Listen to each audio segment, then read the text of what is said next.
Ang ina ng milyonaryo ay tahimik na nagmamakaawa na itigil na ng kanyang manugang ang pang-aabuso. Ang katulong na saksi sa lahat ay itataya ang lahat para protektahan siya. Ngunit ang hindi inaasahan ng lahat ay ang pagbabalik ng anak sa mismong sandaling iyon. Pagpasok sa sala, nakita niya ang eksena at ang nakalapag na baston ang nagsasabi ng lahat. Kung ang kwentong ito ay nagustuhan ninyo, huwag kalimutang mag-subscribe sa aming channel at sabihin sa amin kung mula sa ang lungsod kayo nanonood. Magpatuloy tayo sa isang eksklusibong subdivision sa Makati kung saan ang mga gusali ay tila mga kuta ng salamin at semento na nagtatanggol sa mga residente nito mula sa gulo ng metropolis. May isang penthouse na nagniningning sa ilalim ng araw ng hapon, kasing ningning ng mga alahas na nakatago sa mga vault nito. Doon, bawat gamit ay may kwento ng tagumpay. Bawat imported na muebles ay bumubulong tungkol sa mga biyahe sa ibang bansa at bawat painting sa dingding ay nagdiriwang sa tagumpay ng isang pamilyang natutong gawing kayamanan ng ambisyon. Ngunit sa likod ng perpektong anyong iyon kung saan ang katahimikan ay binibili ng ginto at ang mga kurtinang lino ay humaharang hindi lamang sa liwanag kundi pati na rin sa mapanuring mata ng mundo, may mga lihim na walang halaga ng salapi ang makakapagtago ng tuluyan. Si Maria Clara Santos ay 28 taong gulang nang una siyang tumapak sa hall ng penthouse na iyon, dala lamang ang isang lumang maleta at pusong puno ng pag-asa. Mula sa probinsya ng Ilocos Sur, iniwan niya ang simpleng buhay sa Vigan kung saan ang mga kalsadang bato ay nagsasalaysay ng mga kwento ng nagdaang siglo at kung saan ang lahat ay magkakakilala sa pangalan. Tinanggap siya ng Maynila ng may kawalang bahala, gaya ng pagtanggap nito sa milyon-milyong iba pang dumarating upang makipagsapalaran. Ngunit hindi katulad ng iba si Clara. Mayroon siyang isang bihirang katangian sa mundong iyon ng pagpapanggap, ang tapat na kakayahang makakita sa likod ng mga maskarang suot ng mga tao. Si Doña Elena Alcacid ay 73 taong gulang at may kwentong iilan lamang ang ganap na nakakaalam. Isinilang sa isang tradisyonal na pamilya sa Batangas, nagpakasal siya ng bata pa sa isang negosyante sa industriya ng pagbabarko at magkasama nilang binuo ang isang imperyong nakaligtas sa mga krisis sa ekonomiya at mga bagyo ng pananalapi. 15 taon ng biyuda, nakikita niya sa katatagan ng apartment na yon, hindi lamang ang bunga ng ilang dekadang pagtatrabaho, kundi pati na rin ang palaging paalala ng isang pag-ibig na hindi na nagpapainit sa kanyang mga gabi. Ang kanyang mapuputing buhok ay laging maayos na nakapusod at ang kanyang mga mata na dati ay nagniningning sa pangarap, ngayon ay may bakas na ng pagod ng isang taong labis ng nabuhay at kulang na sa pagtitiwala. Sa mga unang araw, mabilis na natutunan ni Clara ang mga hindi nakasulat na tuntunin sa bahay na iyon. Alam niyang ang mga sahig na marmol sa pangunahing koridor ay naglalantad sa bawat mabigat na hakbang, na ang pinto ng opisina ay bahagyang umiingit kapag dahan-dahang binubuksan at ang silid ni Doña Elena ay laging amoy lavender at pangungulila. Natutunan din niyang gusto ng kanyang amo ang uminom ng tsaa tuwing 3:00 ng hapon, na mas gusto nito ang mga bintanang nakabukas kahit sa malalamig na araw at mahilig itong makinig sa mga kwento tungkol sa buhay sa probinsya, na tila bawat salaysay ni Clara ay isang bintana sa mundong matagal na niyang nawala. Naging natural ang daloy ng kanilang routine. Gumigising si Clara ng 6:00 ng umaga, naghahanda ng almusal, nang may pag-iingat, inaayos ang mga gamot ni Doña Elena sa maliliit na lalagyan na may marka ng oras at inilalaan ang mga hapon sa mga usapang higit pa sa obligasyon ng isang katulong at amo. Nag-uusap sila tungkol sa mga lumang recipe, tungkol sa mga pagbabago sa lungsod at kung paano tila tumatakbo ang oras ng magkaiba kapag may kasama ka. At si Doña Elena, unti-unti ay nagsimulang ngumiti ng higit pa, lumakad ng may mas kaunting takot sa malalawak na silid at naramdaman na ang bahay na yon ay muling nagiging isang tahanan. Si Eduardo Alcacid, ang tanging anak ni Doña Elena, ay isang lalaking 45 taong gulang na pasan sa kanyang mga balikat ang bigat ng pagpapanatili ng isang imperyo ng negosyo sa mahihirap na panahon. Matangkad, may pormal na tindig at may mga uban na sa gilid ng buhok na nagbibigay sa kanya ng seryosong anyo. Hinahati niya ang kanyang oras sa walang katapusang mga pagpupulong, mga business trip at mga tawag na hindi natatapos. Bihira siyang makita ni Clara. Kadalasan ay tuwing mabilis na weekend lamang kapag pumupunta siya para mananghalian kasama ang kanyang ina, laging tinitingnan ng cellphone, laging nagmamadali, laging nasa ibang lugar ang isip. Ngunit may napapansin si Clara sa kanya na iilan lamang ang nakakakita. Isang tahimik na panunumbat ng konsensya sa kanyang mga mata tuwing tinitingnan niya si Doña Elena na tila alam niyang may pagkukulang siya sa isang mahalagang bagay, ngunit wala siyang lakas ng loob o oras para itama ito. Isang umaga ng Abril, nang ang hangin ay nagsisimulang lumamig sa mga kalye ng Maynila, inanunsyo ni Eduardo ang isang business trip sa Japan. 3 linggong susuriin ang mga posibilidad ng pagpapalawak ng kumpanya, pakikipagpulong sa mga internasyonal na mamumuhunan at mga diplomatikong hapunan. Tumango lamang si Doña Elena, sanay na sa pag-alis ng anak, ngunit napansin ni Clara ang bahagyang panginginig ng kanyang mga kamay habang hawak ang tasa ng tsaa. May kung anong kakaiba sa hangin, isang tensyon na hindi niya mapangalanan ngunit nagpapakaba sa kanyang dibdib. Gayunpaman, ang mas malaking balita ay sumunod agad. Si Camille Roxas Alcacid, ang asawa ni Eduardo, ang magiging responsable sa pagbabantay kay Doña Elena habang wala siya. Ang balitang ito ay bumagsak sa apartment na tila isang malamig na anino. Hindi pa gaanong nakakasama ni Clara si Camille. Ang babae ay madalang na sumusulpot, laging perpekto sa kanyang mga branded na damit, ang kanyang high heels na tumutunog sa koridor bilang anunsyo ng awtoridad at ang kanyang mamahaling pabango na tila isang harang kaysa sa bango. Sa edad na 38, si Camille ay may malamig na kagandahan ng isang taong maagang natutong gamitin ang anyo bilang sandata ng kapangyarihan. Kasal kay Eduardo sa loob ng 10 taon, nagmula siya sa isang pamilya ng mga politiko sa Cebu kung saan ang mga alyansa ay binubuo sa pamamagitan ng madiskarteng mga ngiti at ang mga pagkakaibigan ay sinusukat sa kung ano ang mapapala. Ang kasal ay itinuturing ng marami na isang perpektong pagsasama, ang lalaki ay may pera, ang babae ay may mga koneksyon. Ngunit para sa mga matalasang mata, malinaw na ang relasyong iyon ay may lalim lamang ng isang postcard, maganda sa ibabaw ngunit walang laman sa loob. Hindi kailanman itinago ni Doña Elena ang kanyang hindi komportabling pakiramdam sa kanyang manugang. Hindi ito hayagang puot, kundi isang magalang na distansya, isang pag-iingat na huwag mapag-isa kasama ito ng matagal, isang tingin na umiiwas kapag pumapasok si Camille sa silid.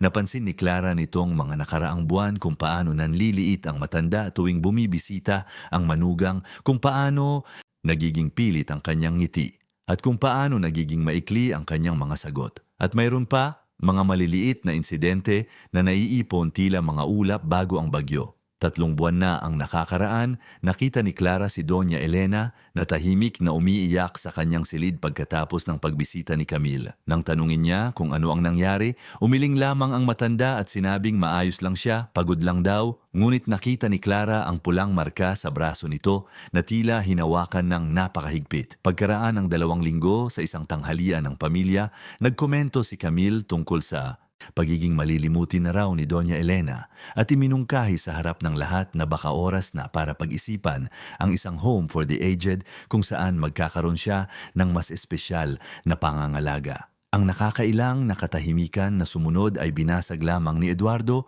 na mabilis na binago ang paksa, ngunit hindi bago makita ni Clara ang ekspresyon ng takot sa mukha ni Doña Elena. Mayroon ding mga maliliit na kalupitan na nagpapanggap na pag-aalala. Nakaugalian na ni Camille na punahin ang mga pinipiling damit ng kanyang biyenan, sinasabing ang ilang kulay ay nagpapamukha rito na mas matanda o ang ilang estilo ay hindi angkop para sa edad nito. Kinuwestiyon niya ang mga alaala nito, itinatama ang mga petsa at pangalan sa tono ng kondesensyon na nagpaparamdam kay Doña Elena na parang wala na siyang alam.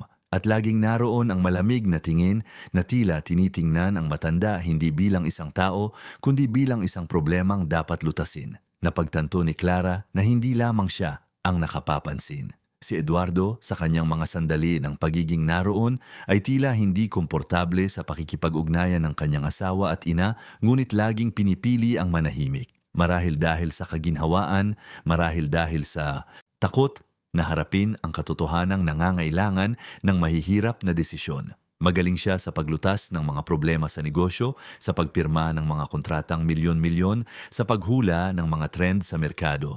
Ngunit pagdating sa pagbasa ng mga damdamin sa pamilya, mas gusto niyang maniwala na maayos ang lahat, na ang mga tensyon ay normal lamang at oras ang lulutas sa lahat. Sa bisperas ng pag-alis, habang nag-iimpake si Eduardo sa opisina, dumating si Camille sa apartment ng mas maaga kaysa sa dati. Tinutulungan ni Clara si Doña Elena na maghanda para sa tanghalian nang marinig niya ang tunog ng high heels sa koridor, agad na naging matigas ang katawan ng matanda at naramdaman ni Clara ang pagbabago sa atmosfera na tila bumagsak ang temperatura ng 10 degree.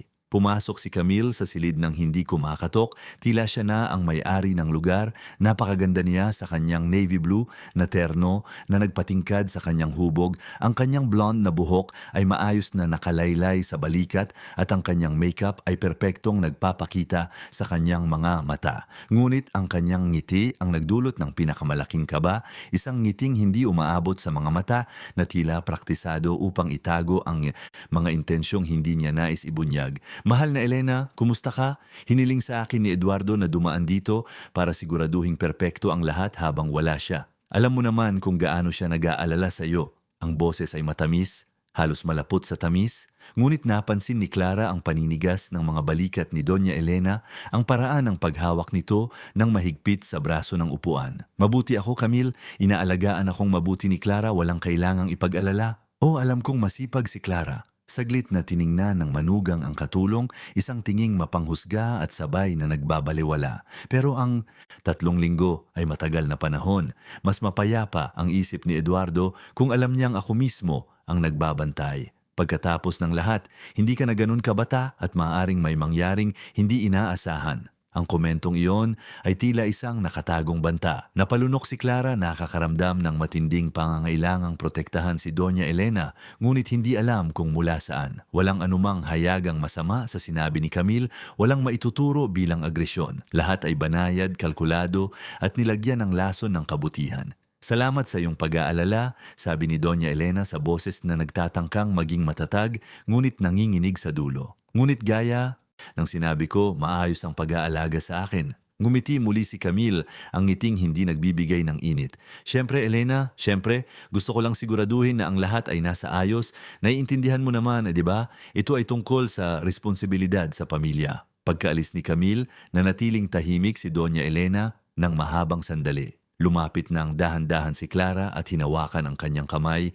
Nararamdaman ang panginginig nito. Maayos lang po ba kayo? Tiningnan siya ni Doña Elena gamit ang mga matang may dala ng ilang dekadang karanasan, ng mga kawalan, ng mga tahimik na laban. Clara, mangako ka na. Mananatili ka sa tabi ko, ha? Ano man ang mangyari, huwag kang lalayo sa akin. Pangako po, Doña Elena. Pangako. Ngunit habang ang hapon ay nagiging gabi at ang apartment ay lumulubog sa artipisyal na katahimikan ng subdibisyong protektado sa mundo, naramdaman ni Clara na ang pangakong iyon ay masusubok sa mga paraang hindi pa niya kayang isipin. May nabubuo sa bahay na iyon, isang bagyong nagpapanggap na katahimikan at mayroon siyang matinding katiyakan na sa sandaling sumakay si Eduardo patungo sa kabilang panig ng mundo, huhubarin ng mga maskara at ang tunay na mukha ni Camille ay malalantad. Habang tinutulungan si Doña Elena na mahiga, pinagmamasdan kung paano ipinikit ng matanda ang kanyang mga mata na may ekspresyon ng pagod na higit pa sa pisikal, gumawa si Clara ng isang tahimik na desisyon. Anuman ang mangyari, anuman ang maging bunga, hindi niya hahayaang may masamang mangyari sa babaeng iyon na tumanggap sa kanya hindi lamang bilang katulong, kundi bilang isang taong karapat-dapat sa respeto at pagmamahal. At kung mangangahulugan man ito ng pagharap kay Camille, pagharap sa takot, o kahit ang panganib na mawala ang lahat ng kanyang naipundar sa Maynila, tatanggapin niya ito. Dahil ang ilang laban, alam ni Clara ay hindi pinipili. Dumarating na lamang ang mga ito, hinihiling na pumili tayo ng panig at ang panig niya ay nakapagdesisyon na kahit na ang presyo ng desisyong iyon ay isa pa ring misteryong nakatago sa anino ng mga darating na araw. Ang umaga ng pag-alis ni Eduardo patungong Japan ay nagising na maulap sa Maynila. Ang mabababang ulap ay bumabalot sa mga skyscraper na tila isang mabigat na kumot at ang trapiko ay nagsisimula ng magsikip sa mga pangunahing kalsada nang dumating ang executive car para sunduin siya. Mas maagang nagising si Clara kaysa sa dati. May kaba, sa dibdib na hindi nagpatulog sa kanya ng maayos sa buong gabi. Habang naghahanda ng almusal, ang kanyang mga kamay ay automatikong gumagalaw, ngunit ang kanyang isip ay ganap na nakatuon kay Doña Elena, na natutulog pa sa silid sa dulo ng koridor. Bumaba si Eduardo, dala ang kanyang mga maleta, ang kanyang terno ay perpekto pa rin kahit sa ganoong oras ng umaga, ang cellphone ay nakadikit na sa tenga habang nilulutas ang ilang huling issue. Mayroon siyang mekanikal na bilis ng isang taong laging gumagalaw, laging isang hakbang na nauuna sa kasalukuyan, laging pinaplano ang susunod na gagawin. Inihain ni Clara ang kape at pinanood siya habang mabilis itong iniinom, nagsasalita pa rin sa telepono, kumukumpas ang isang kamay, ganap na abala sa kanyang mundo ng korporasyon. Nang sa wakas ay ibinaba niya ang tawag, tiningnan niya si Clara na may ekspresyong halo ng pasasalamat at panunumbat ng konsensya. Clara, alagaan mong mabuti ang nanay ko, alam mo naman kung gaano siya kahina. Anuman ang mangyari, anumang problema, tawagan mo ako agad. Hindi mahalaga ang oras, ang time zone, wala. Kung kailangan mo ako, babalik ako. Makakakaasa po kayo, Senyor Eduardo. Nasa mabuting kamay po si Doña Elena. Tumango siya, ngunit may kung ano sa kanyang mga mata na hindi ganap na mabasa ni Clara. Marahil ay pag-aalala, marahil ay pagsisisi sa pag-iwan sa ina, o marahil ay isang hindi komportabling pakiramdam tungkol sa pag-iwan kay Camille sa pamamahala. Ngunit wala na siyang sinabing iba, kinuha lamang ang kanyang mga maleta at nagtungo sa pinto. Lumabas si Doña Elena sa koridor sa sandaling iyon, nakasuot pa ng robe, ang kanyang mapuputing buhok ay nakalaylay sa balikat, ang ekspresyon ay inaantok pa ngunit puno ng nakatagong kalungkutan.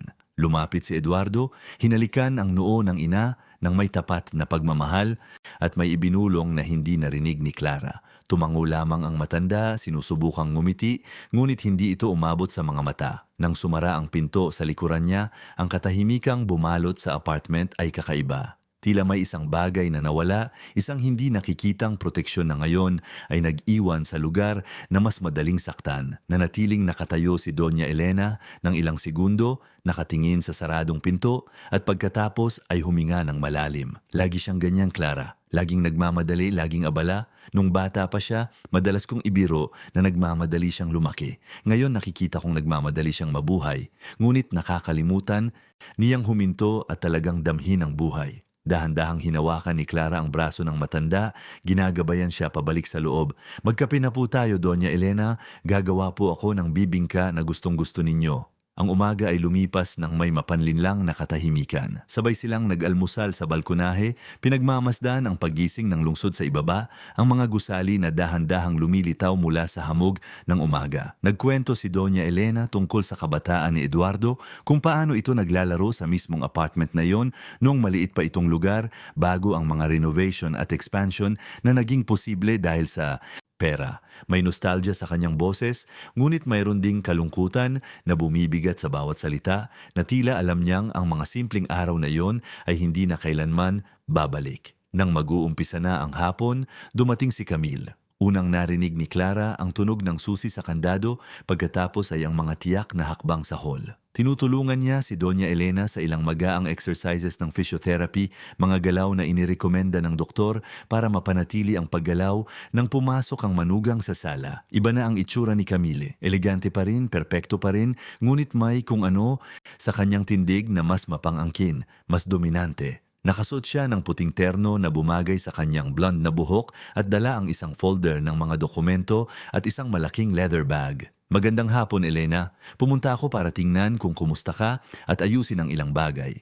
Binigyan ako ni Eduardo ng listahan ng mga dapat asikasuhin habang wala siya. Itinigil ni Doña Elena ang kanyang exercise at agad na nakita ni Clara ang tensyong bumalot sa katawan nito. Anong klaseng mga bagay, Camille? O mga administratibong bagay lang, mga bayarin, dokumento, yung mga nakakabagot na burokrasya na hindi na asikaso ni Eduardo bago siya umalis. Wala kang dapat ipag-alala, ngunit may kung ano sa tono ni Camille na hindi nag-iimbita ng kapayapaan. Nanatili si Clara sa tabi ni Doña Elena, isang tahimik ngunit matatag na presensya at malinaw na ikinairita ito ng manugang. Binuksan ni Camille ang folder at nagsimulang ilatag ang mga papel sa center table. Mga medical documents, credit card bills, bank statements at mga health insurance forms. Inayos niya ang mga ito ng may katumpakan, tila alam na niya kung ano ang hinahanap niya. Elena, kailangan nating pag-usapan ang iyong mga gastusin. Sa nakikita ko rito, marami kang hindi kailangang binibili. Mga gamot na hindi sakop ng insurance, mga mahal na pribadong konsultasyon, mga produkto na maaari namang palitan ng mas murang opsyon. Napasinghap si Doña Elena, nalilito. Pero Camille, iyan ang mga gamot ko simula pa noon. Ang doktor ang nag-utos niyan. Oo, pero kailangan nating maging mas praktikal. Nagtatrabaho ng husto si Eduardo para mapanatili ang lahat ng ito at ang pag-aaksaya ay hindi katanggap-tanggap. Ang boses ni Camille ay matatag, tila nagtuturo sa isang makulit na bata. Naramdaman ni Clara ang inis na umaakyat sa kanyang lalamunan, ngunit nanatili siyang kalmado. Alam niyang ang anumang pakikialam sa sandaling iyon ay maaaring magpalala sa sitwasyon. Ngunit si Doña Elena, sa gulat ni Clara, ay sumagot ng may katatagan. Camille, ang mga gastusing iyan ay akin, hindi kailanman nagreklamo si Eduardo tungkol diyan. Meron akong sariling kita, ang pensyon ko, ang mga ipon ko. Meron ka noon, nagbago ang tono ni Camille, naging mas malamig. Meron ka noon. Pero sa edad mo, Elena, natural lang na mawalan ang isang tao ng kakayahang pamahalaan ng maayos ang pera. Kaya hiniling sa akin ni Eduardo na ako na ang humawak ng mga responsibilidad na para ito sa ikabubuti mo. Ang katahimikang sumunod ay puno ng tensyon. Tumingin si Doña Elena kay Clara at sa tinging iyon ay may tahimik na paghingi ng saklolo, ngunit mayroon ding pagsuko na nagpasakit sa puso ni Clara. Iyon ang mukha ng isang taong marami nang natalong laban at alam na ang labang ito ay isa na naman sa mga iyon. Clara, maaari mo ba kaming iwan sandali? Humarap si Camille sa kanya ng may malamig na ngiti. Kailangan kong makausap ang biyenan ko tungkol sa mga usaping pampamilya, sigurado akong naiintindihan mo. Walang paraan para tumanggi ng hindi nagdudulot ng gulo, isang bagay na alam ni Clara na makakasama lamang kay Doña Elena. Tumango siya, ngunit bago lumabas, hinawakan niya sandali ang kamay ng matanda, pinisil ito ng marahan, sinusubukang iparating na hindi ito nag-iisa. Nasa kusina lang po ako kung may kailangan kayo, Doña Elena. Nang isara ni Clara ang pinto, nanatili siya sa labas ng ilang segundo, mabilis ang tibok ng puso. Naririnig niya ang mga mahihinang boses sa likod ng pinto, ang mapang-utos na tono ni Camille na kabaligtaran ng pahinang sagot ni Doña Elena. Bawat himaymay ng kanyang pagkatao ay sumisigaw na bumalik doon, na makialam, na protektahan ang babaeng naging higit pa sa isang amo. Ngunit alam niyang kailangan niyang maging madiskarte. Ang isang maling galaw ay maaaring maging sanhi ng pagkawala ng kanyang trabaho at pati na rin ng kanyang kakayahang naroon para protektahan si Doña Elena kapag talagang kinailangan na. Sa kusina, nagpanggap si Clara na abala sa pag-aayos ng mga cabinet, ngunit ang kanyang mga tenga ay nakatuon sa anumang tunog mula sa sala. Ang 15 minuto ay tila 15 oras. Nang sa wakas ay marinig niyang bumukas ang pinto, nagtungo siya sa dulo ng koridor at nakita si Camille na lumalabas, mas puno na ang folder ng mga dokumento kaysa noong dumating ito. Clara, kailangan mong baguhin ang routine ni Elena. Nagsalita ang manugang nang hindi tumitingin ng direkta sa kanya, tila naguutos sa isang gamit lamang. Walang hindi kailangang pag-alis, walang bisitang hindi ko pinapayagan, at gusto ko ng daily report tungkol sa lahat ng ginagawa niya, kinakain at sinasabi. Naintindihan mo ba? Sa buong paggalang po, Senyora Camille, ang tungkulin ko po ay alagaan si Doña Elena, hindi siya bantayan. Humarap sa wakas si Camille sa kanya at sa sandaling iyon ay nakita ni Clara na bahagyang nalaglag ang maskara nito. May kung anong malupit sa mga matang iyon, isang bagay na nag-i-enjoy sa kapangyarihang kakagamit lang niya. Ang tungkulin mo, Clara, ay gawin ang iniuutos ko o akala mo ba si Eduardo ang kumuha sa iyo? Lahat sa bahay na ito ay dumadaan sa akin. Lahat. At kung gusto mong manatili rito, iminumungkahi ko na tandaan mo yan. Nang hindi naghihintay ng sagot, umalis si Camille, iniwan lamang ang eko ng kanyang high heels at ang mamahaling pabango na ngayon ay mas amoy banta kaysa sa gilas. Tumakbo si Clara sa sala at nahanap si Doña Elena na nakaupo sa sofa. Nanginginig ang mga kamay, maputla ang mukha. Marami sa mga dokumento ang nakakalat pa sa mesa, ngunit ang ilan ay nawala na. Nakatingin sa malayo ang matanda at nang lumapit si Clara, nakita niya ang mga tahimik na luhang umaagos sa mukha nito. Doña Elena, anong nangyari? Anong sinabi niya? Kinuha niya ang mga papel, Clara, mga mahahalagang dokumento. Sabi niya kailangan niyang ayusin ang pananalapi ko na nag-aalala raw si Eduardo sa mga gastos ko. Pero kilala ko ang anak ko. Hindi niya kailanman hihilingin yun sa akin. Kailanman. Lumuhod si Clara sa tabi ng matanda, hawak ang malamig nitong mga kamay. May mga kopya po ba kayo ng mga dokumentong iyon? Alam niyo po ba kung ano eksakto ang kinuha niya? Umiling si Doña Elena, walang magawa. Mayroon ako pero magkakasama silang lahat sa folder na yon. Mga bank information, mga special power of attorney, pati na ang kopya ng testamento na ginawa ko ilang taon na ang nakakaraan. Sabi niya kailangan niyang suriin ang lahat, siguraduhing nasa ayos ang lahat. Pero ang paraan ng pagsasalita niya, Clara, ang paraan ng pagtingin niya sa akin, tila ba isa na lang akong pabigat, isang problemang dapat tapusin.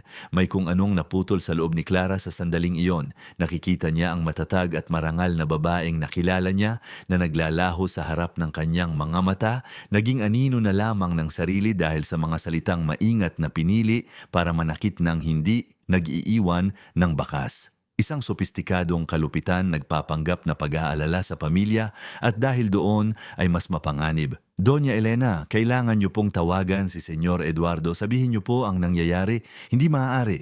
Ang boses ng matanda ay mahina, talunan. Nagtitiwala siya sa kanya. Pinakasalan niya siya. Kung magdudulot ako ng problema sa kanilang kasal, mawawala siya sa akin ng tuluyan. Siya na lang ang kaisa-isa kong anak, Clara. Siya na lang ang natitira sa akin sa mundong ito. At doon naintindihan ni Clara ang tunay na bilangguan kung nasaan si Doña Elena. Hindi ang mga dingding ng marangyang apartment na yon o ang katandaan na naglilimita sa kanyang galaw, kundi ang takot sa ganap na pag-iisa, ang takot na mawala ang huling ugnayan ng pamilya na natitira sa kanya. Alam ito ni Camille at ginamit ang kaalamang ito bilang isang matalas at tahimik na sandata. Ang hapon ay naging gabi at nanatili si Clara sa tabi ni Doña Elena, tinutulungan siyang kumalma, ipinagtimpla ng chamomile tea, nagsasalita ng malumanay tungkol sa mga simple at nakakaaliw na bagay.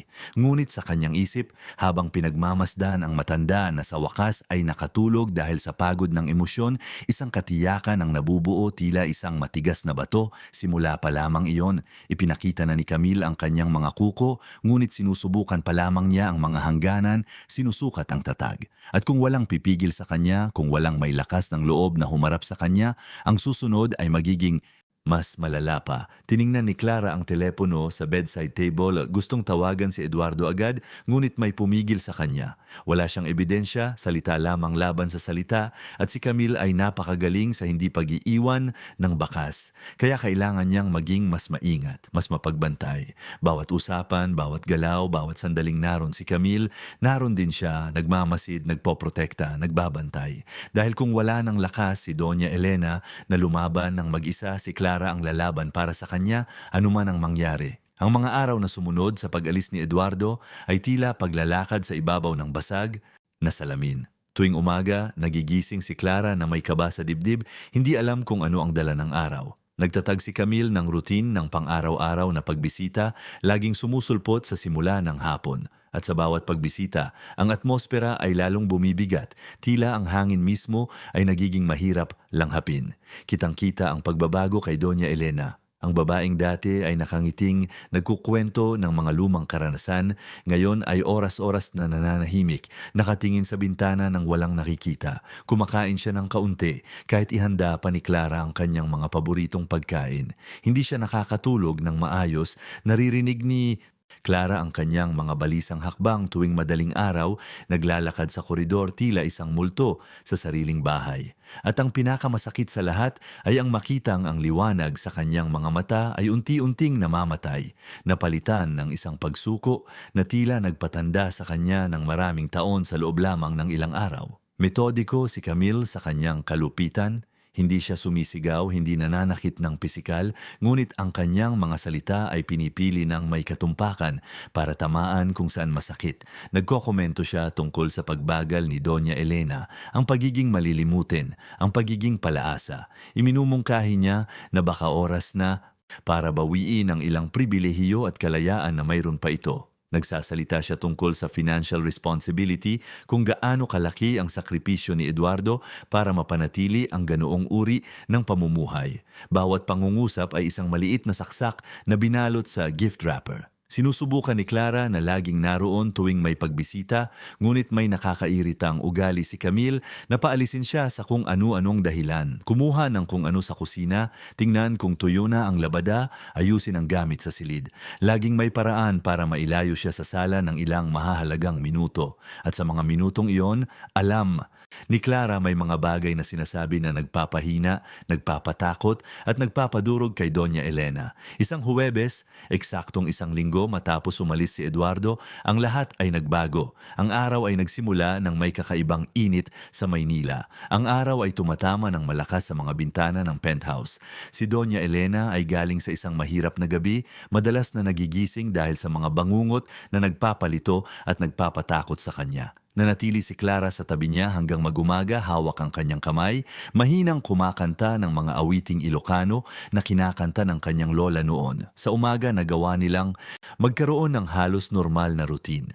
Nagalmusal sila sa balkonahe at nakangiti pa si Doña Elena nang magkwento si Clara tungkol sa isang makulit na manok sa bukid ng kanyang mga magulang. Ginawa nila ang physiotherapy at tila maayos-ayos ang pakiramdam ng matanda. Nagsimulang magkaroon ng pag-asa si Clara na baka ang araw na ito ay maging iba, na baka hindi sumipot si Camille, na baka magkaroon sila ng kahit isang araw lang ng kapayapaan.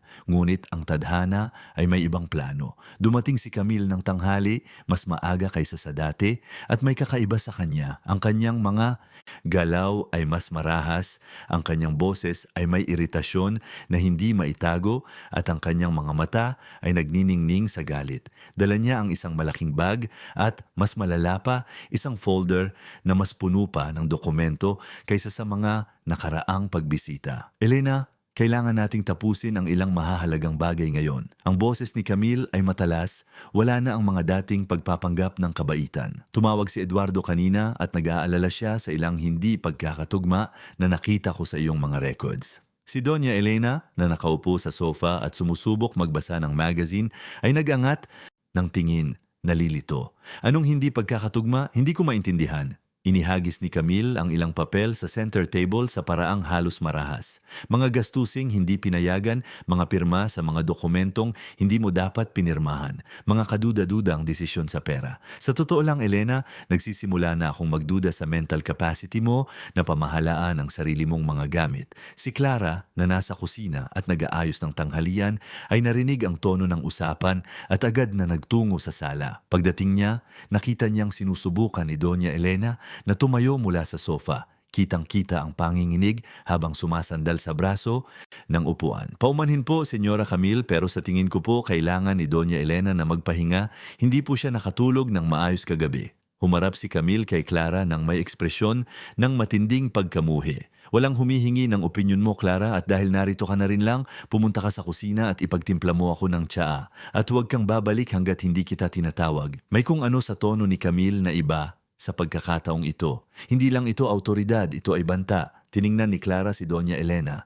na umiiwas ng tingin, malinaw na takot na mas lumala ang sitwasyon. Bawat instinto ay sumisigaw na manatili siya, ngunit alam niyang ang pagsuway ng hayagan kay Camille sa sandaling iyon ay maaaring magkaroon ng mas masamang bunga. Ipagtitimpla ko po kayo ng tsaa, pero nasa malapit lang po ako kung may kailangan kayo. Pumunta si Clara sa kusina, ngunit iniwan niyang bahagyang nakabukas ang pinto. Isinalang niya ang takure, ngunit ang kanyang mga tenga ay nakatuon sa bawat tunog. Naririnig niya ang boses ni Camille na tumataas ang tono, naririnig si Doña Elena na sinusubukang magpaliwanag. Ang kanyang boses ay lalong humihina, lalong natatakot. At pagkatapos ay narinig niya ang isang bagay na nagpalamig sa kanyang dugo. Ang tunog ng isang mabigat na bagay na kinuha, isang biglaang galaw. Nang hindi na nag-isip, binitawan ni Clara ang lahat at tumakbo sa sala. Ang nakita niya ay nagpatigil sa kanya sa isang bahagi ng segundo na tila tumagal ng habambuhay. Si Doña Elena ay nakatayo sa gitna ng sala,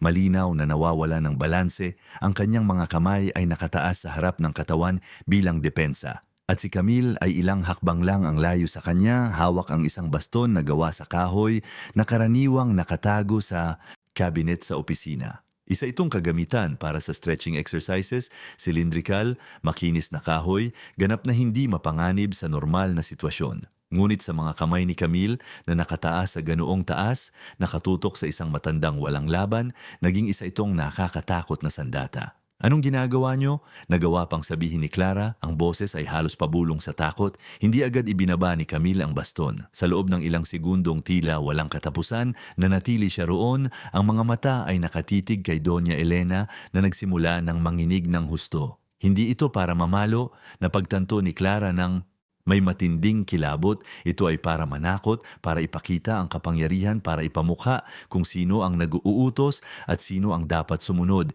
Ito ay kontrol sa pamamagitan ng takot. Tinuturuan ko lang si Elena tungkol sa mga limitasyon. Ang boses ni Camille ay malamig, tila kaswal lang.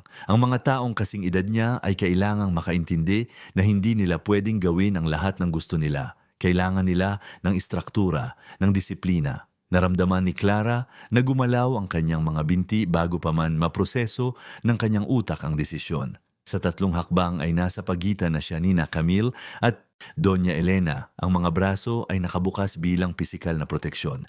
Ibaba niyo po yan ngayon din. Pakiusap, ibaba niyo po yan. Ngumiti si Camille at iyon ay isang nakakatakot na ngiti, walang anumang bahid ng pagkatao. O ano, Clara, anong gagawin mo? Tatawag ka ng pulis? Isusumbong mo kay Eduardo? Sino sa tingin mo ang paniniwalaan niya, ang asawa niya o isang katulong na halos hindi pa niya kilala? Ang mga salita ay tila lason, ngunit hindi kumilos si Clara. Ang kanyang katawan ay nanatiling matatag sa pagitan ng banta at ni Doña Elena, kahit na sa loob niya ay nanginginig siya sa takot. Sa likuran niya, nararamdaman niya ang panginginig ng matanda, naririnig ang mabilis at hindi regular na paghinga nito, halos mahawakan niya ang takot na bumabalot dito. Hindi po tama ito. Ang boses ni Clara ay lumabas na mas matatag kaysa sa inaasahan niya. Alam niyo pong hindi ito tama. Matanda na po siya, biyenan niyo po siya, ina po siya ng asawa niyo. Paano niyo po nagagawa ito? Sa isang sandali, may kung anong dumaan sa mukha ni Camille. Marahil ay konsensya, marahil ay isang saglit na pagkaunawa, ngunit naglaho ito ng kasing bilis ng paglitaw. Nito, napalitan ng malamig na maskara ng pagkalkula. Dahan-dahan niyang ibinaba ang baston, ngunit hindi niya ito binitawan ng tuluyan.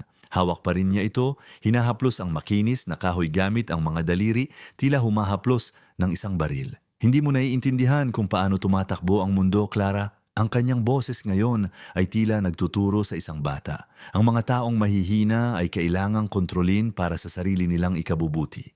Nagiging ulyanin na si Elena, nagdedesisyon ng mali, nagiging panganib na sa sarili niya. Kailangan ng may humawak ng kontrol bago maging huli ang lahat. Hindi po siya ulyanin. Naramdaman ni Clara ang mga luha ng galit at kawalan ng pag-asa na gumuguhit sa kanyang mga mata. Matalino po siya, may katuwiran at may kakayahan. Ang tanging nangyayari ay pinaniniwala niyo po siya na hindi siya ganoon.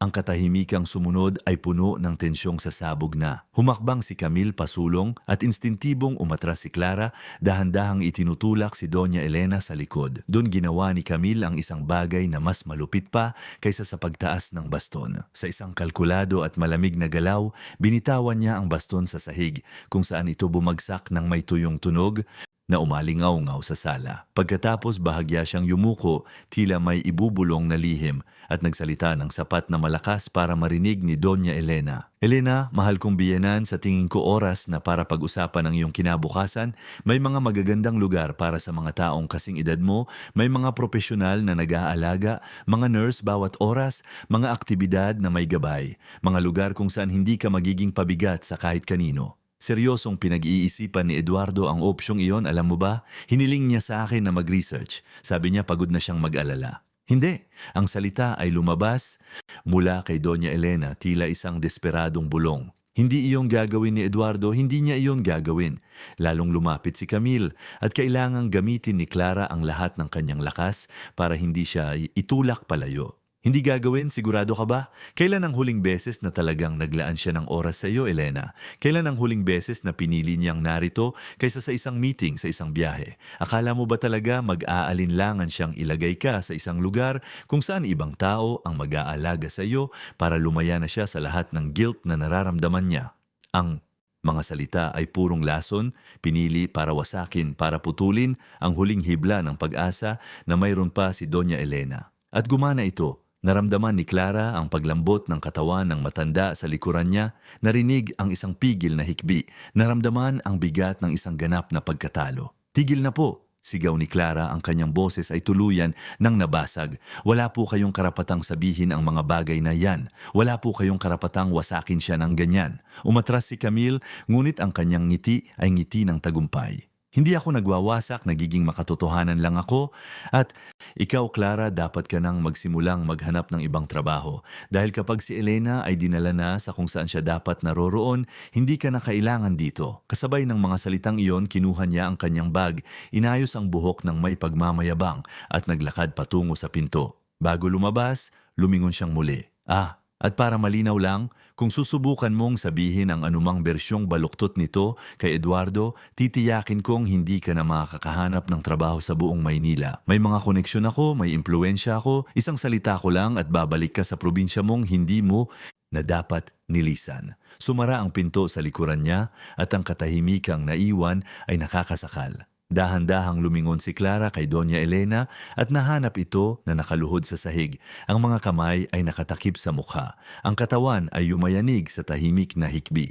Ang baston ay nanatiling nakalapag sa malapit, isang piping simbolo ng lahat ng nangyari. Lumuhod si Clara sa tabi niya, niyakap siya, nararamdaman ang marupok na katawan na nanginginig laban sa kanya. "Doña Elena, patawad po. Patawad po dahil hindi ko ito napigilan ng mas maaga. Patawad po dahil hindi ako naging sapat na matatag." Ngunit hindi sumagot si Doña Elena ng mga salita. Umiyak lang siya, isang malalim na iyak na galing sa lugar ng naipong sakit, ng takot na hindi masabi, ng pangungulila na kahit ang lahat ng pera sa mundo ay hindi kayang punan. At si Clara, habang yakap ang babaeng iyon na kumakatawan sa lahat ng mabuti at marangal sa mundo, ay gumawa ng isang desisyon na magbabago sa lahat. Hindi na mahalaga ang mga bunga. Hindi mahalaga kung mawala ang trabaho, ang matitirhan, ang mga referense. Hindi mahalaga kung tuparin ni Camille ang kanyang mga banta at sirain ang kanyang pagkakataong makapagtrabaho muli sa Maynila.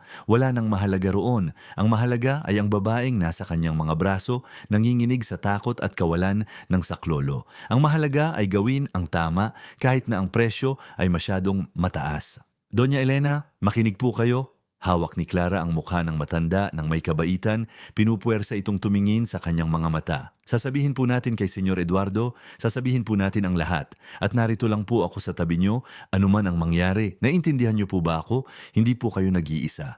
Hindi na kayo kailanman mag-iisa habang may lakas pa ako para pigilan ito." Nang gabing iyon, hindi nakatulog si Clara. Matapos pakalmahin si Doña Elena at tulungan itong mahiga, na natili siyang nakaupo sa upuan sa tabi ng kama, pinagmamasdan ang hindi regular na paghinga ng matanda. Nakikita kung paano mabilis na gumagalaw ang mga mata nito sa ilalim ng nakapikit na mga talukap, senyales ng mga magulong panaginip. Tuwing gagalaw si Doña Elena, bumubulong ng mga salitang hindi maintindihan, hinahawakan ni Clara ang kanyang kamay, bumubulong ng mga salitang nagpapakalma, nangangako ng proteksyon na halos hindi pa niya alam kung paano tutuparin. Dumating ang madaling araw ng dahan-dahan, dala ang kulay, abong liwanag na nauuna sa bukang liwayway sa Maynila. Gumawa na ng desisyon si Clara sa mga madidilim na oras ng gabi. Sa sandaling lumiwanag na ang araw at maging makatuwiran na ang oras sa Japan, tatawagan niya si Eduardo. Hindi mahalaga kung ano ang ibinanta ni Camille. Hindi mahalaga kung hindi siya paniwalaan nito. Kailangan niyang subukan. Karapat-dapat si Doña Elena sa kahit iyon man lang. Habang iniisip niya kung ano ang eksaktong sasabihin, kung paano ipaliliwanag ang lahat ng hindi nagmumukhang lumalabis o nanggagamit ng sitwasyon, nakarinig siya ng tunog mula sa sala, mga hakbang. Ngunit hindi iyon ang magaan at nag-aalinlangang hakbang ni Doña Elena. Iyon ay mga hakbang na matatag, panlalaki at tiyak. Mabilis na tumibok ang puso ni Clara. Nagpadala ba si Camille ng tao? Tinutupad na ba niya ang kanyang mga banta ng mas maaga kaysa sa inaasahan? Tumayo siya ng tahimik, kinuha ang cellphone at naglakad patungo sa pinto ng silid, binuksan ito ng bahagya. Ang nakita niya ay nagpahinto sa kanyang paghinga. Si Eduardo ay nakatayo sa gitna ng sala, nakasuot pa rin ng kanyang terno mula sa biyahe, may maleta sa tabi, ang mukha ay bakas ng pagod ng isang international flight.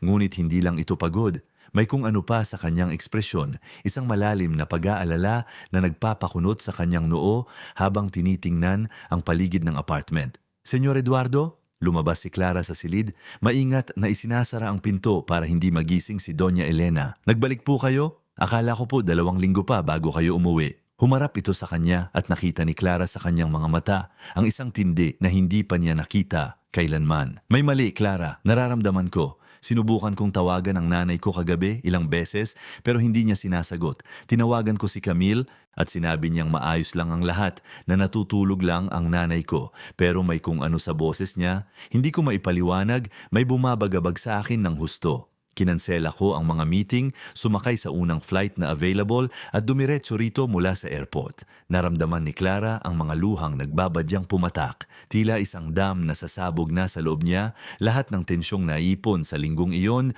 ay nagpupumilit lumabas. Senyor Eduardo, kailangan ko po kayong makausap. Ngayon na po. Pinagmasdan siya nito sandali, napapansin ang malalim na eye bags, ang pamumutla ng mukha, ang paraan ng bahagyang panginginig ng kanyang mga kamay. Maupo ka, Clara. Sabihin mo sa akin ang lahat.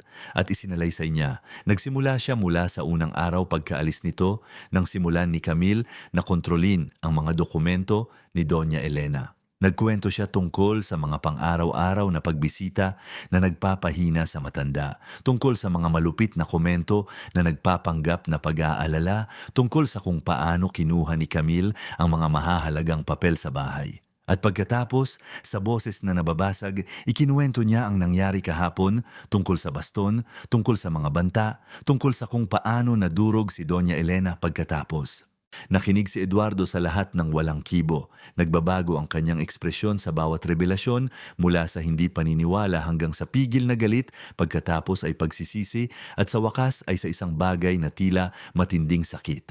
Nang matapos si Clara, nanatili siyang tahimik ng mahabang segundo, ang mga kamay ay magkahawak sa harap ng katawan, mabigat ang paghinga. Alam ko, ang mga salita ay lumabas tila isang inamin na kasalanan. Alam kong may mali, lagi kong alam. Nitong nakaraang 2 taon may napapansin akong maliliit na bagay. Ang paraan ng pagsasalita ni Camille tungkol sa nanay ko kapag akala niya ay hindi ako nakikinig. Mga pasaring tungkol sa kung gaano kadali kung hindi namin siya kailangang intindihin.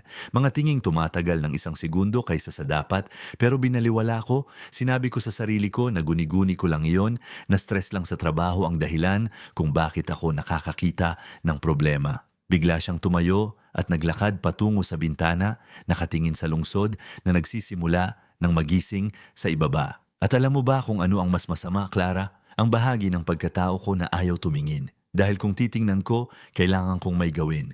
Kailangan kong harapin. Si Camille, kailangan kong aminin na nagkamali ako sa pagpili. Kailangan kong tanggapin na inilagay ko ang nanay ko sa panganib ng pakasalan ko ang babaeng iyon. Mas madaling magpanggap na maayos ang lahat. Dahan-dahang lumapit si Clara. Narito na po kayo ngayon. Yun po ang mahalaga. Huli na ako. Ang kanyang boses ay puno ng pagsisisi. Gaano ng pinsala ang nagawa, ilang gabi ang lumipas na may takot ang nanay ko sa sarili niyang bahay habang nasa kabilang panig ako ng mundo at nagsasara ng mga kontrata. Bago pa makasagot si Clara, nakarinig sila ng tunog mula sa silid. Nagising na si Doña Elena. Agad na nagtungo roon si Eduardo at sumunod si Clara. Nang buksan nila ang pinto, nahanap nila ang matanda na nakaupo sa kama, nanlalaki ang mga mata, nalilito sa pagkakita sa anak doon. Eduardo, nagbalik ka? Pero akala ko, nay. Lumuhod siya sa tabi ng kama, hawak ang mga kamay nito ng may kabaitan. Patawarin niyo po ako. Pakiusap, patawarin niyo ako sa lahat. Tumingin si Doña Elena sa kanya, pagkatapos ay kay Clara, sinusubukang intindihin ang nangyayari. Ang kanyang mukha ay may bakas pa rin ng puyat at ang kanyang mga mata ay namamaga pa sa pag-iyak. Patawarin, pero anak, wala ka namang ginawa. Meron po. Ginawa ko ang pinakamasamang bagay na magagawa ng isang anak.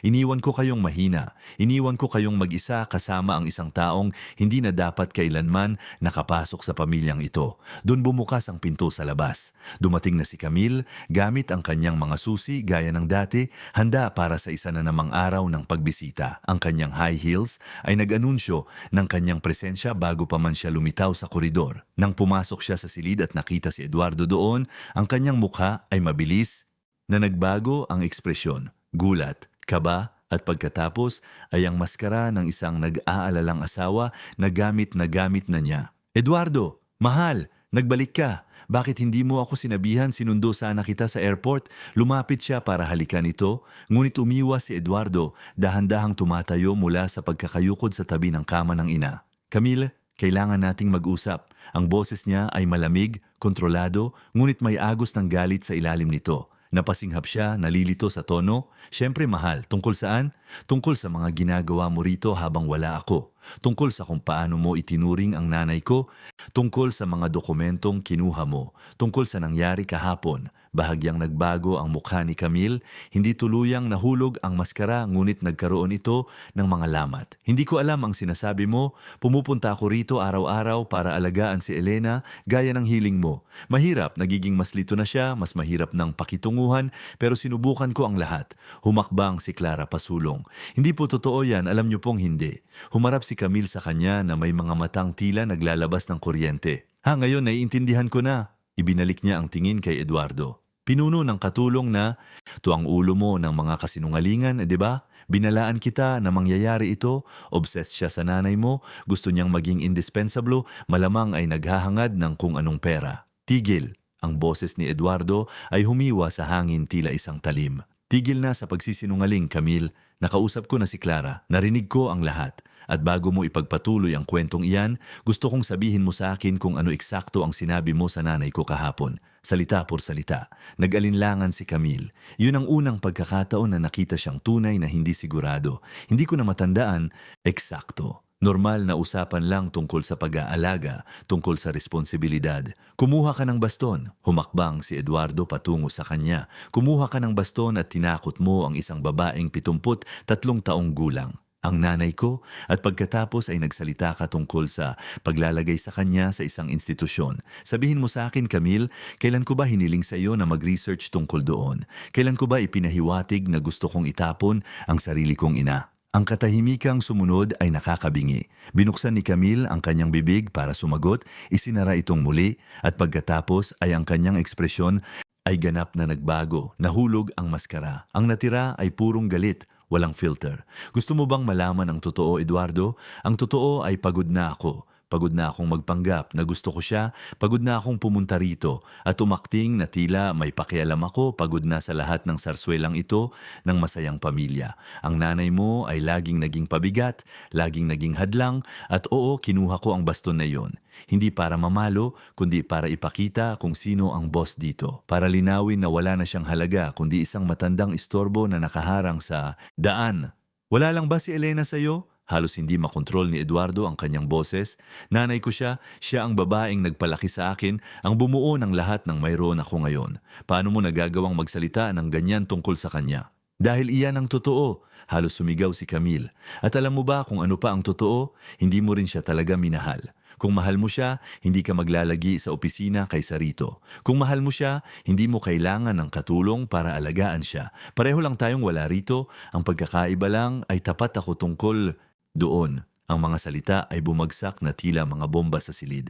Nagsimulang umiyak ng tahimik si Doña Elena at agad siyang nilapitan ni Clara, niyakap siya. Nanatiling nakatayo si Eduardo, maputla ang mukha, tila nasuntok sa sikmura. Tama ka, ang kanyang boses ay lumabas na mahina, basag. Tama ka sa lahat. Nagkulang ako bilang anak. Pinili ko ang trabaho, pinili ko ang karir, pinili ko ang lahat maliban sa pagiging narito nang kailangan niya ako. Pero hindi iyan nagbibigay sa iyo ng karapatang saktan siya.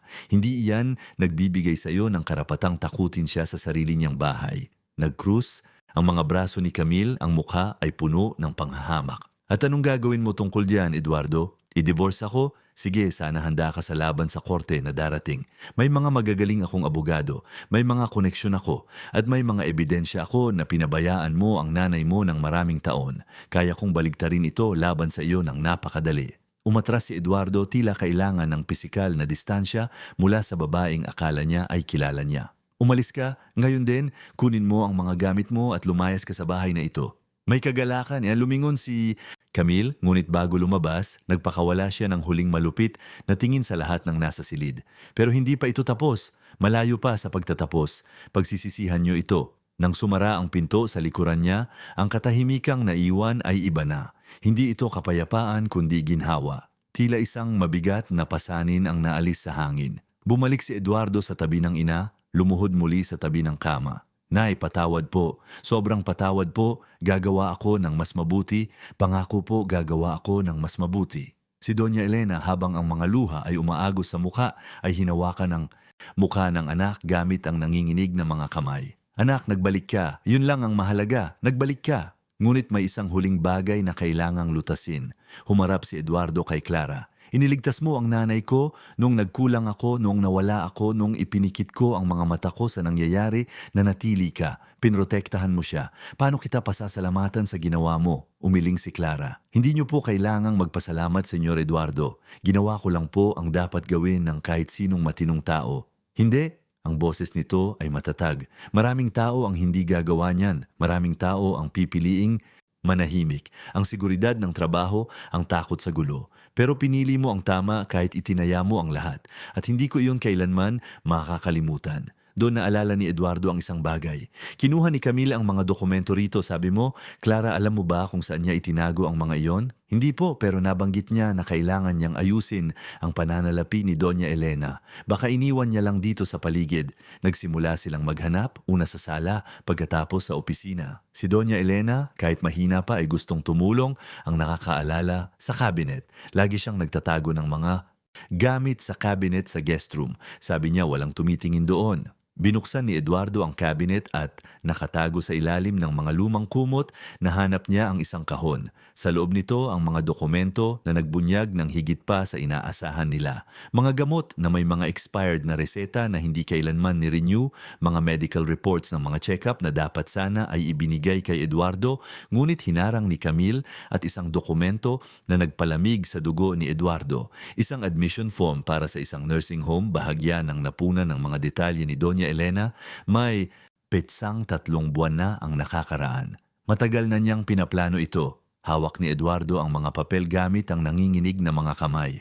Habang nagtitiwala ako sa kanya, habang akala ko ay iniiwan ko ang nanay ko sa mabuting kamay, sistematiko na niyang binubuo ang paraan para mailayo siya rito. Tiningnan ni Clara ang mga dokumento at nakaramdam ng pagkasuka. Mas malala pa ito kaysa sa iniisip niya. Hindi lang ito pansamantalang kalupitan, ito ay planadong kapabayaan, kalkulado at isinagawa ng paunti-unti para walang makapansin hanggang sa maging huli na ang lahat. Ngunit may isa pang bagay sa kahon, isang kopya ng testamento ni Doña Elena na may mga marka at nota sa gilid na ginawa ni Camille. At isang particular na clause ang nakabilog ng pula, ang nagtatakda na si Clara ay dapat manatili bilang caregiver ni Doña Elena sa anumang sitwasyon. Isang proteksyon na lihim na inilagay ng matanda ilang buwan na ang nakakaraan tila nararamdaman na balang araw ay kakailanganin niya ang isang taong mapagkakatiwalaan ng lubos. Ang mga araw na sumunod sa pag-alis ni Camille ay tila paggising mula sa isang mahabang bangungot. Ang penthouse na sa mahabang panahon ay tila isang gintong bilangguan kung saan ang takot ay nakalutang sa pagitan ng mga dingding, ay nagsimulang dahan-dahang maging tahanan muli. Ngunit ang paggaling ay hindi magiging mabilis o simple. Ang mga sugat sa isip ay nangangailangan ng oras para maghilom at si Doña Elena ay may dalang malalalim na marka na higit pa sa kayang gamutin ng anumang gamot. Kinansela ni Eduardo ang lahat ng kanyang biyahe at commitments sa susunod na 2 buwan. Sa unang pagkakataon sa loob ng maraming taon, inuna niya ang pamilya kaysa sa negosyo, ibinibigay ang mga responsibilidad sa mga pinagkakatiwalaang kasosyo at gumagamit ng teknolohiya para lumahok sa mga meeting ng malayuan. Ang kanyang mga umaga ngayon ay hindi na nagsisimula sa mga apurahang tawag mula sa mga investor, kundi sa pagkakape sa balkonahe sa tabi ng ina, nakikinig sa mga kwentong na pagtanto niyang napabayaan niya ng napakatagal. May palaging panunumbat sa kanyang mga mata, isang bigat na alam ni Clara na aabutin ng maraming taon bago niya ganap na maproseso. Si Doña Elena naman ay nagpapalit-palit sa pagitan ng mga sandali ng kakaibang linaw ng isip at mga yugto ng emosyonal na kalituhan. Minsan ay nagigising siya sa hating gabi, natatakot, tinatawag si Clara sa nanginginig na boses, sigurado na nagbalik si Camille. Sa ibang pagkakataon, nauupo siya ng tahimik ng maraming oras, nakatingin sa kawalan, nawawala sa mga isiping hindi niya kayang ibahagi. Palaging nasa malapit si Clara, isang palagi ang presensya na nagbibigay ginhawa, hawak ang kanyang kamay tuwing bumabalik ang panginginig, bumubulong ng mga malumanay na salita tuwing dinadalaw siya ng mga bangungot. Isang linggo matapos mapalaya si Camille, nangyari ang unang hindi inaasahang pangyayari. Si Eduardo ay nasa opisina at nag-aayos ng mga papel nang makatanggap siya ng tawag na nagpabalisa sa kanya ng husto. Iyon ay si Roberto, ang kanyang nakababatang kapatid na halos 5 taon na niyang hindi nakakausap. Ang relasyon nila ay nasira matapos katuwiranan ni Roberto ng hayagan ng ilang desisyon sa negosyo ni Eduardo. Pinararatangan itong naging masyadong gahaman sa pera kaya nakalimutan na ang mga aral na itinuro ng kanilang mga magulang. Ang pagtatalong iyon ay naging matindi kaya pinutol ng mga magkapatid ang komunikasyon, nagkikita lamang sa mga obligadong okasyon gaya ng Pasko kung saan malamig ang kanilang pakikitungo sa isa't isa. Inilagay ni Eduardo ang telepono sa loudspeaker at si Clara na nasa katabing silid ay narinig ang boses ni Roberto. Katulad ito ng boses ng kanyang kuya pero may dalang ibang tindi. Mas direkta. Eduardo, nakatanggap ako ng kakaibang tawag ngayon. May nagsabi sa akin tungkol sa mga problema ni nanay at ng asawa mo. O mas tamang sabihing ex-wife mo na sa pagkakaalam ko. Totoo ba? Huminga ng malalim si Eduardo bago sumagot. Totoo, minamaltrato ni Camille ang nanay. Wala ako rito, hindi ko nakita ang mga senyales at nang bumalik ako, halos huli na ang lahat. Nagkaroon ng mahabang katahimikan sa kabilang linya. Binalaan kita tungkol sa kanya, Eduardo. Tanda mo, nung kasal mo, sinabi ko sa iyo na may mali sa babaeng iyon. Pero hindi ka nakinig, sabi mo, naiinggit lang ako sa tagumpay mo. Alam ko, ang boses ni Eduardo ay puno ng pagsisisi. Tama ka, tungkol sa kanya, tungkol sa akin, tungkol sa lahat. Naging eksakto akong gaya ng sinabi mong magiging ako. Isang lalaking mayaman at nag-iisa na nakalimutan kung ano ang tunay na mahalaga. Isa pang katahimikan. Pagkatapos ay nagsalita muli si Roberto at sa pagkakataong ito ay mas malambot na ang kanyang boses. Uuwi ako ng Maynila, kailangan kong makita si nanay at kailangan nating mag-usap tayong dalawa tungkol sa maraming bagay. Nang dumating si Roberto makalipas ang 2 araw, agad na nakita ni Clara ang pagkakatulad at pagkakaiba ng magkapatid. Si Roberto ay mas maliit ng kaunti kay Eduardo, may balbas at mas kaswal ang pananamit, naka-jeans at polo shirt imbes na terno. Pero sa mga mata ang pinakamalaking pagkakaiba. Kung saan si Eduardo ay may dalang guilt at pagod, si Roberto ay may dalang nag-aapoy na tindi, isang hilig sa hustisya na hindi niya kailanman nawala sa kabila ng mga kabiguan. Niyakap niya si Doña Elena nang may lambing na nagpaiyak sa matanda. Nay, patawarin niyo po ako sa paglayo ko, nagalit ako kay Eduardo pero nadamay ko rin kayo, hindi iyon tama. Hinawakan ni Doña Elena ang mukha ng kanyang bunsong anak. Anak ko, narito ka na ngayon. Pareho na kayong narito, yun lang ang mahalaga.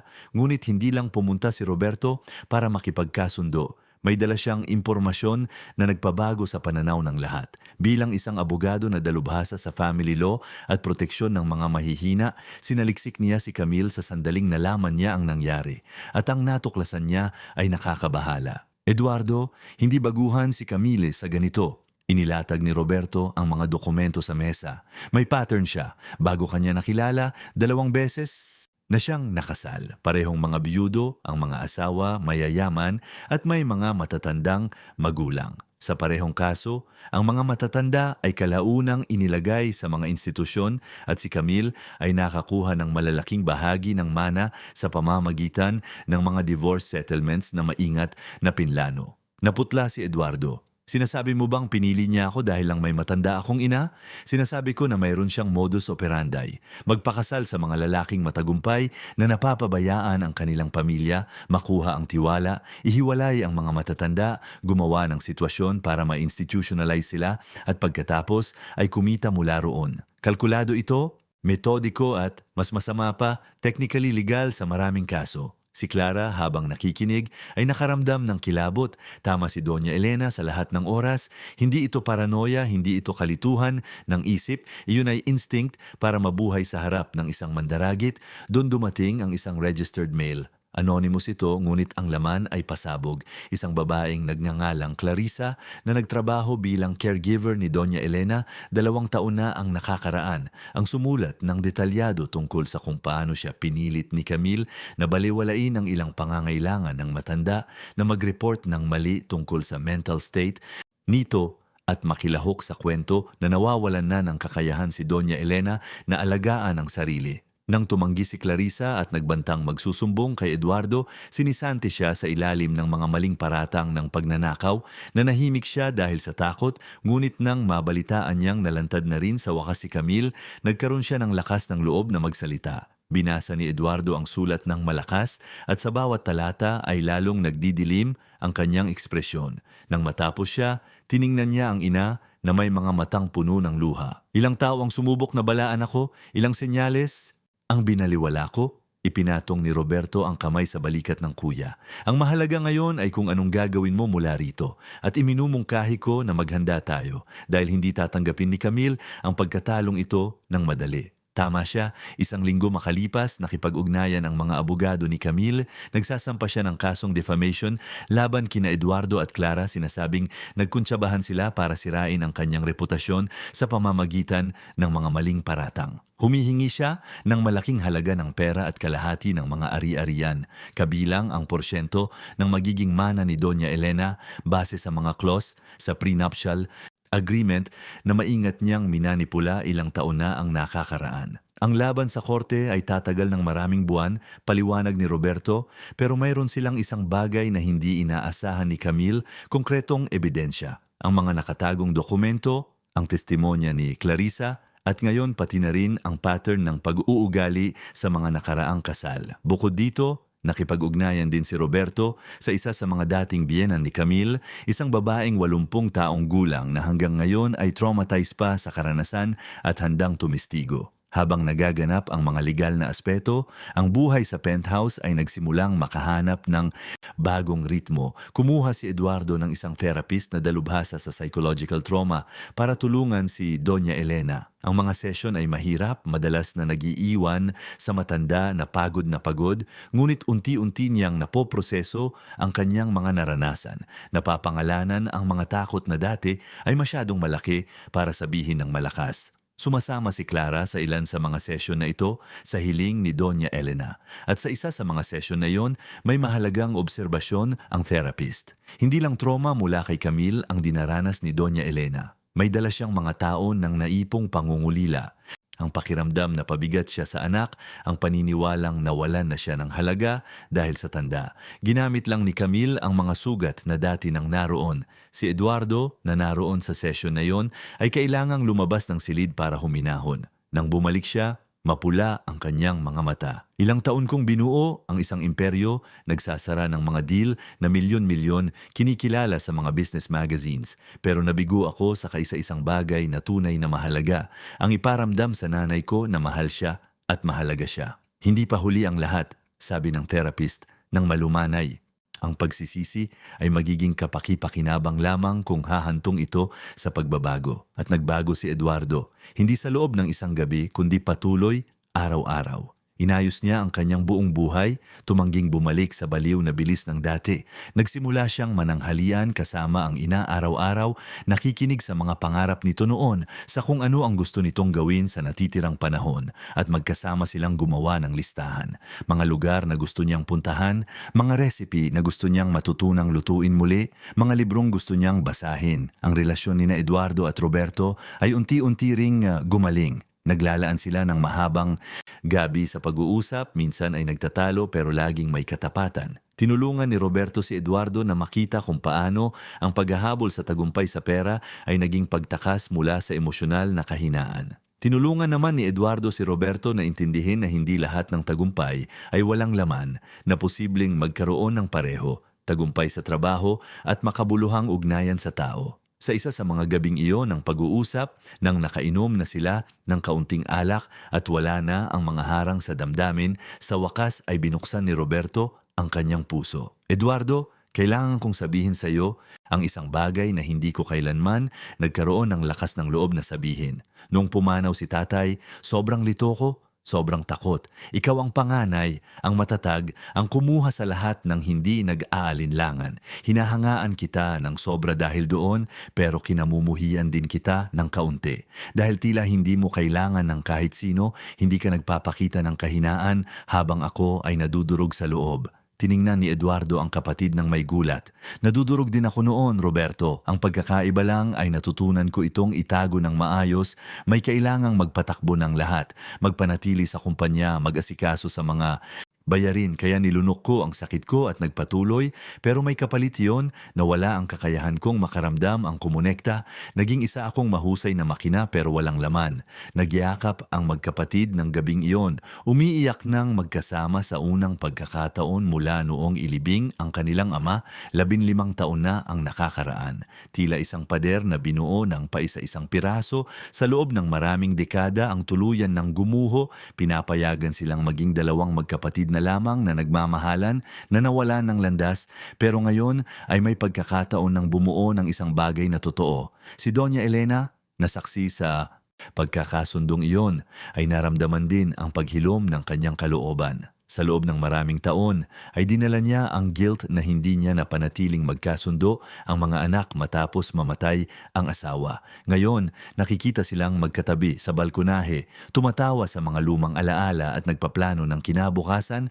Napagtanto niya na minsan ang mga pamilya ay kailangang mabasag ng ganap para muling mabuo ng mas matatag at totoo. At si Clara sa gitna ng lahat ng iyon ay nanatili bilang ang angkla na nagpapanatiling buo sa pamilya. Ipinilit ni Doña Elena na i-update ang testamento, isinasama ang mga probisyon na tumitiyak na hindi lamang mananatili si Clara bilang kanyang caregiver, kundi ituturing din siyang miyembro ng pamilya sa lahat ng aspeto. Si Eduardo naman ay nagbigay ng malaking dagdag sa sahod ni Clara, isang mas malaki at mas komportabling silid sa apartment at ang pangako na hindi na niya kailanman kailangang matakot para sa kanyang posisyon o seguridad. Ngunit para kay Clara, ang tunay na kabayaran ay wala sa pera. Ito ay nasa mga tahimik na sandali sa balkonahe kasama si Doña Elena kapag hawak ng matanda ang kanyang kamay at sinasabing, "Iniligtas mo ako." Ito ay nasa mga tapat na ngiti na nagsimulang bumalik sa mukhang dati ay laging malungkot. Ito ay sa pagkaalam na ginawa niya ang tamang desisyon kahit na tila imposible ito noon. 6 na buwan matapos ang araw na sumabog ang lahat, ang buhay ay nakahanap na ng bagong balanse. Ang kaso laban kay Camille ay umuusad na at ang mga abogado ni Roberto ay tiwala na hindi lamang siya matatalo, kundi haharap din sa mga legal na bunga dahil sa kapabayaan at psychological abuse. Ang mga dating biyenan ng kanyang mga nakaraang kasal ay bumuo ng isang nagkakaisang panig, ibinabahagi ang kanilang mga kwento at gumagawa ng kaso na imposibleng baliwalain. Si Doña Elena, bagaman mayroon pang mga emosyonal na peklat, ay kitang-kita ang pagbuti. Nagbalik ang kanyang ngiti, lumakas muli ang kanyang boses at nagsimula na siyang lumahok sa mga aktibidad na dati niyang iniwan gaya ng book club at mga klase sa watercolor painting. Kumuha si Eduardo ng isang physiotherapist na pumupunta 3 beses sa isang linggo at ang pagbuti ng katawan ay sumabay sa paggaling ng emosyon. Pero marahil ang pinakamahalagang pagbabago ay sa paraan ng kanilang pakikitungo sa isa't isa. Hindi na ito isang dysfunctional na pamilya na pinanatiling magkakasama dahil lamang sa obligasyon at guilt. Ito ay isang pamilyang hinarap ang kanilang madilim na bahagi at aktibong piniling gumawa ng iba. Natutunan ni Eduardo na magsabi ng hindi sa trabaho kapag kailangan ng kanyang presensya sa bahay. Si Roberto ay nagsimulang bumisita ng regular, dala ang kagaanan na nakalimutan na ng lahat na posible pala. At si Clara, na dumating sa bahay na yon bilang katulong, ngayon ay itinuturing at minamahal na bilang isang anak. Isang hapon ng linggo, halos 1 taon matapos magsimula ang lahat, nagtipon-tipon silang lahat sa balkonahe. Naghanda si Eduardo ng barbecue, isang bagay na madalas niyang gawin noong bata pa siya pero iniwan na dahil sa bilis ng buhay korporasyon. Si Roberto ay tumutugtog ng gitara, instrumentong natutunan niya noong teenager pa siya at muling nadiskubre kamakailan. Si Doña Elena ay nakaupo sa pinakakomportabling upuan, may kumot sa mga binti kahit mainit, nakangiti habang pinagmamasdan ang kanyang mga anak. Nagdala si Clara ng isang pitsel ng lemonade na ginawa niya at nang maupo siya, hinawakan ni Doña Elena ang kanyang kamay. Alam mo, Clara, minsan iniisip ko na ang lahat ay nangyari sa isang dahilan. Kung hindi dahil kay Camille, gaano man ito kasama. Hindi Kailanman magigising si Eduardo, hindi kailanman babalik si Roberto at hindi ka kailanman magiging bahagi ng pamilyang ito sa paraang kinalalagyan mo ngayon. Pinisil ni Clara ang kamay nito pabalik. Nararamdaman ang mga luhang gustong pumatak pero pinigil niya. Hindi ko po alam kung naniniwala ako na ang mga masasamang bagay ay nangyayari sa isang dahilan, Doña Elena. Pero naniniwala ako na maaari nating piliin kung anong gagawin natin sa mga iyon. At pinili niyo po ang pag-ibig. Pinili niyo ang pagbabago. Iyon ang mahalaga. Itinaas ni Eduardo ang kanyang baso. Isang toast sa mga second chances, sa mga pamilyang hindi perpekto na pinipiling magpakabuti. At sa mga taong matapang gaya ni Clara na nagpapaalala sa atin kung ano talaga ang ibig sabihin ng pagprotekta sa kapwa. Itinaas ng lahat ang kanilang mga baso at sa sandaling iyon, habang lumulubog ang araw sa Makati at kinukulayan ang langit ng kulay, orange at pink, naramdaman ni Clara ang isang bagay na matagal na niyang hindi nararamdaman. Ang ganap na katiyakan na naroon siya sa eksaktong lugar kung saan siya dapat naroroon. Ang mga sumunod na buwan ay nagdala ng pagtatapos ng laban sa korte. Si Camille ay napatunayang guilty sa emotional negligence at psychological abuse. Nawalan siya ng lahat ng karapatan sa mana ni Eduardo at hinatulan na magbayad ng malaking danyos hindi lamang kay Doña Elena, kundi pati na rin sa mga biktima ng kanyang mga nakaraang kasal. Bukod dito, isinama siya sa listahan ng mga taong bawal nang magtrabaho kasama ang mga matatanda o mahihina. Si Roberto, na nanguna sa kaso ng may walang hanggang sipag, ay ginawang mas malaking layunin ang tagumpay na iyon, nagsimulang gumawa ng mga batas para mas maprotektahan ang mga matatanda mula sa psychological abuse na hindi nag-iiwan ng pisikal na marka pero sumisira ng buhay. Ginamit ni Doña Elena ang bahagi ng danyos para gumawa ng isang foundation na tumutulong sa mga kasambahay na magsumbong ng mga pang-aabuso ng walang takot. Ang foundation ay ipinangalan kay Clara, isang bagay na sinubukan ni Clara na tanggihan pero kalaunan ay tinanggap din ng mapagtanto niya kung gaano kahalaga sa matanda na gawing kapaki-pakinabang ang kanyang sakit para makatulong sa iba. Hindi na kailanman bumalik si Eduardo sa dating bilis ng trabaho. Natutunan niyang magtiwala sa kanyang team at intindihin na ang pagiging naroon ay mas mahalaga kaysa sa pagiging nasa itaas. Ang relasyon niya sa kanyang ina ay namulaklak sa mga paraang hindi niya kailanman inakalang posible. Naglakbay silang magkasama, binisita ang mga lugar na noon pa man ay gustong makita ni Doña Elena at nadiskubre ni Eduardo na ang makita ang mundo sa pamamagitan ng mga mata ng ina ay mas masaya kaysa sa anumang tagumpay sa negosyo. At si Clara ay nanatili, hindi na bilang katulong kundi bilang mahalagang bahagi ng pamilyang iyon. Isinama niya ang kanyang mga magulang mula sa Ilocos Sur para bumisita at tinanggap sila ni Doña Elena ng may tapat na pagmamahal, ipinipilit na manatili sa apartment at itinuturing silang kapamilya. Ang bahay na dati ay isang tahimik na nitso ng walang lamang kayamanan ay naging isang tahanang puno ng tawanan. Mga mainit na diskusyon tungkol sa basketball ni na Eduardo at Roberto. Mga klase sa pagluluto kung saan tinuturuan ni Doña Elena si Clara ng mga lumang recipe. At mga hapon ng linggo kung saan ang pamilya ay nagtitipon hindi dahil sa obligasyon, kundi dahil sa kagustuhan. Para kay Clara, ang pagbabagong iyon ay may mas malalim na kahulugan.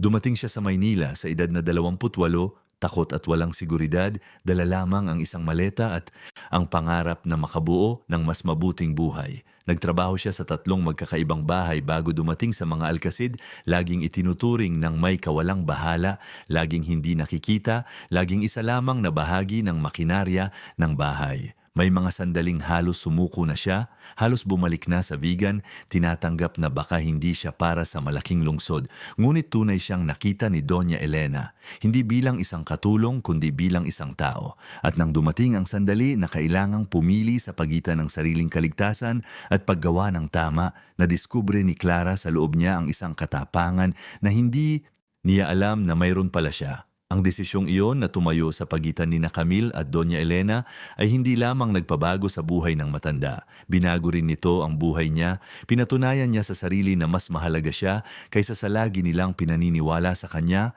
na ang kanyang boses ay may kapangyarihan, na ang kanyang presensya ay mahalaga. Pagkalipas ng maraming taon, nang sa wakas ay mapayapang pumanaw si Doña Elena sa edad na 82, napapalibutan ng lahat ng kanyang mahal, hinawakan niya ang kamay ni Clara sa huling pagkakataon at bumulong. Ikaw ang anak na nakuha ko noong kailangan ko. Salamat sa pagiging matapang noong hindi ko kaya. Ang kanyang mga mata, bagaman matanda na at pagod, ay nagniningning sa kapayapaan na dumarating lamang sa isang taong nabuhay na mahal at protektado hanggang sa huling hininga. At si Clara, habang ang mga luha ay umaagos sa kanyang mukha, ay bumulong pabalik. Salamat po sa pagtuturo sa akin na ang pamilya ay hindi lang sa dugo. Ito ay pagpili. Ito ay pag-ibig. Ito ay pagprotekta sa isa't isa. Ang kwento ni Doña Elena, Eduardo, Roberto at Clara ay naging kilala hindi lamang sa penthouse na iyon sa Makati. Ibinahagi ito sa mga support groups para sa mga matatanda, ginamit bilang halimbawa sa mga seminar tungkol sa karapatan ng mga mahihina at nagbigay inspirasyon sa iba na magkaroon ng lakas ng loob na isumbong ang mga pang-aabuso na dati ay tila imposibleng harapin. Dahil sa huli, hindi lamang ito kwento ng isang matapang na katulong na nagprotekta sa isang matandang walang laban. Ito ay kwento kung paano ang pag-ibig kahit subukin ng husto ay maaaring magtagumpay. Ito ay tungkol sa mga second chances, tungkol sa mga pamilyang pinipiling magbuo muli, tungkol sa lakas na nahanap natin nang piliin nating protektahan ang mga hindi kayang protektahan ang sarili.